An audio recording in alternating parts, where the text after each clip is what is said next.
On a cold, foggy October evening, 6 friends, Maya, Jake, Lila, Sam, Dan, and Tom, began their trek through the dense forest towards Hollow Creek Cabin. The deeper they ventured, the thicker the fog became, wrapping around them like a shroud. The silence was broken only by the crunch of leaves beneath their feet and the occasional rustle of unseen creatures in the underbrush. Each step brought them closer to the cabin, and the sense of unease grew stronger. The friends finally reached the edge of the forest, where the old Hollow Creek cabin loomed before them. The cabin looked more sinister than they had imagined, its wooden planks rotting and the windows cracked, like dark eyes staring back at them. The air around the cabin was unnaturally still, as if even the wind refused to disturb this forgotten place. They exchanged nervous glances, but Maya, ever the leader, stepped forward, urging them to enter.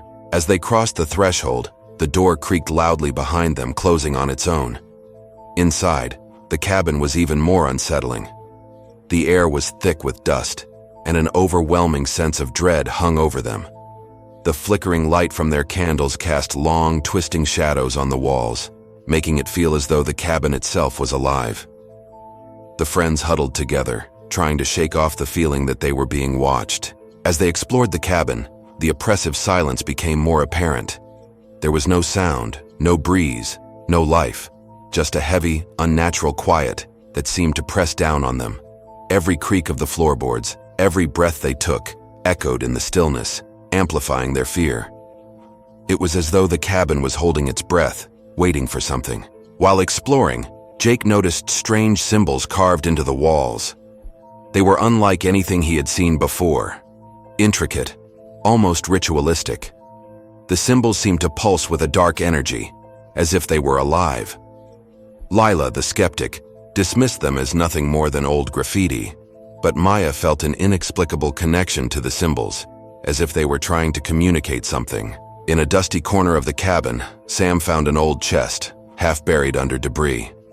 With some effort, they pried it open to reveal a collection of old relics, tattered journals, rusted trinkets, and at the bottom, an ancient Ouija board. The board was worn and yellowed with age, its letters barely visible. Maya felt a shiver run down her spine as she reached for it, sensing that this was no ordinary game.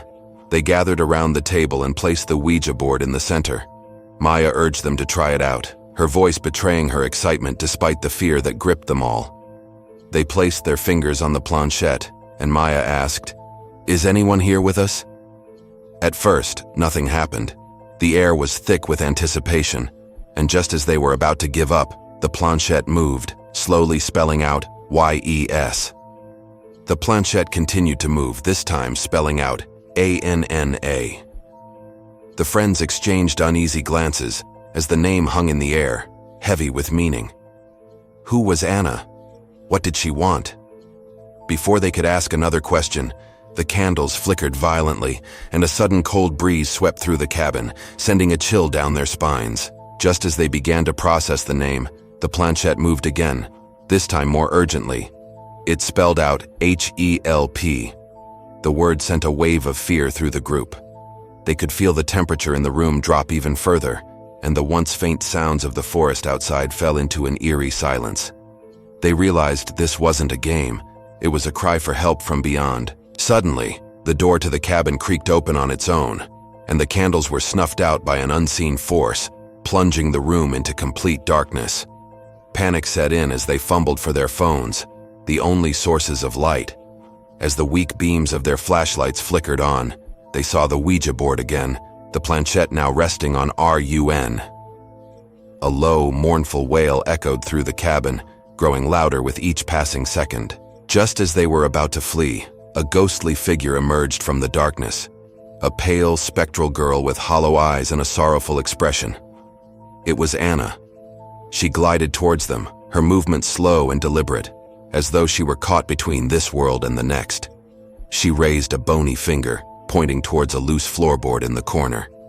The friends were frozen with fear, but Maya, driven by a strange compulsion, approached the spot. Maya knelt and pried open the loose floorboard, her hands shaking.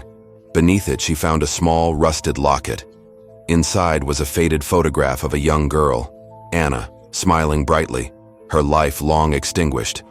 As Maya held the locket, The temperature in the room began to rise, and the oppressive feeling of dread started to lift. Anna's ghostly form began to shimmer, her eyes now filled with gratitude rather than sorrow. As Maya held up the locket, the air in the cabin seemed to shift. The dark energy that had filled the room dissipated, replaced by a sense of peace. Anna's spirit began to fade, her form becoming more transparent with each passing moment. "Thank you," she whispered, her voice soft and serene. The cabin, once a place of fear and sorrow, now felt calm, as if a great burden had been lifted. The door to the cabin slowly creaked open, letting in the moonlight. The friends, still in shock, hurried out into the cool night air. They felt a profound sense of relief as they stepped away from the cabin. The forest no longer felt threatening, but rather like a sanctuary. They looked back at the cabin one last time, now silent and still, a place where a lost soul had finally found peace. Though they never spoke of what happened that night, the memory lingered in their minds. Every October, as the leaves turned and the chill returned, they would remember the night they faced the darkness at Hollow Creek Cabin. But now, they also remembered the peace that came after, and the spirit who had been set free.